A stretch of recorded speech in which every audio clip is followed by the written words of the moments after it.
Hi friends, இன்றைக்கி வந்து பார்த்திங்கன்னா கிறிஸ்மஸ்க்கு நம்ம கேக் செய்ய போகிறோம். கேக் செய்கிறதுக்கு என்ன பண்ணுறோன்னா, இந்த போர்பான் பிஸ்கெட்டை மட்டும் இப்படி வச்சுட்டு அந்த க்ரீமெல்லாம் தனியாக பிரித்து எடுத்துக்கிட்டு எல்லாத்தையும் பிஸ்கெட்லாம் இப்படி கொட்டிக்கிறேன். இந்த மாதிரி கொட்டிட்டதுக்கப்புறம் பேக்கிங் சோடா, அப்புறம் சக்கரை உங்களுக்கு எவ்வளோ வேணுமோ அவ்வளோ போட்டுக்கோங்க. அப்புறம் முக்கியமான என்னென்னா, நம்ம வந்து பால் ஊற்றணும். ஸோ பால் வந்து உங்களுக்கு எவ்வளோ வேணுமோ, அது எவ்வளோ க்ரீம் கன்சிஸ்டன்சி வருமோ நீங்கள் அவ்வளோ ஊற்றிக்கலாம். நான் 1 டம்ளர் எடுத்திருக்கேன் பால். ஸோ இந்த மிக்ஸை வந்து அப்படியே நம்ம மிக்ஸி ஜாரில் போட்டு அரைச்சி எடுத்துக்கலாம். இப்போ ஒரு பாத்திரத்தை எடுத்து அதில் வந்து நெய் தடவிக்கலாம். ஃபுல்லாக ஃப்ரண்ட் அண்ட் பேக் எல்லா இடமுமே வந்து நல்லா எந்த இடமும் விடாத மாதிரி எல்லா இடமும் நெய் தடவிக்கலாம். இது எதுக்கு தடவுறோன்னா, அடி பிடிக்காமல் இருக்கிறதுக்கு. இப்போ அந்த கேக் மிக்ஸை வந்து பார்த்திங்கன்னா நல்லா கலக்கி விட்டுட்டு பபுள்ஸ் வராமல் இருக்கிறதுக்காக கலக்கிறோம். இப்போ கலக்கிட்டு நம்ம என்ன பண்ணணும்னா, அந்த பேன் மாதிரி ரெடி பண்ணியிருக்கோம் இல்லையா, அதில் வந்து ஊற்றணும். இதில் வந்து பார்த்திங்கன்னா கொஞ்சம் ட்ரை ஃப்ரூட்ஸ்லாம் போட்டிருக்கேன். உங்களுக்கு என்னென்னலாம் வேணுமோ நீங்கள் அதெல்லாம் ஆட் பண்ணிக்கலாம் கேக்கில்.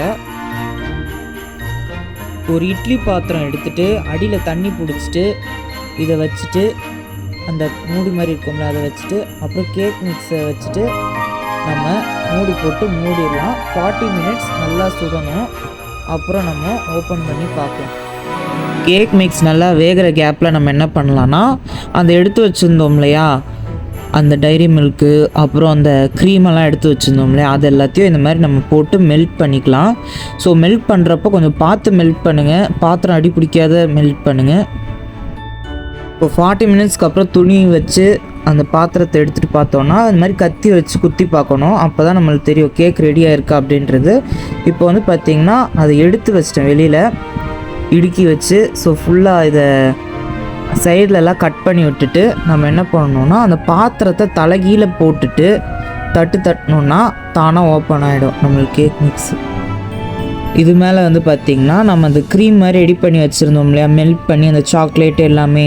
ஸோ அதை வந்து இது மேலே வந்து ஃபுல்லாக ஸ்ப்ரெட் பண்ணி விட்டுக்கலாம். ஸ்ப்ரெட் ஆகலை, ஏன்னா எல்லாமே கட்டியாக போயிடுச்சு. இப்போ வந்து கேக் கட் பண்ணியாச்சு. எல்லாேருக்கும் merry Christmas, happy new year.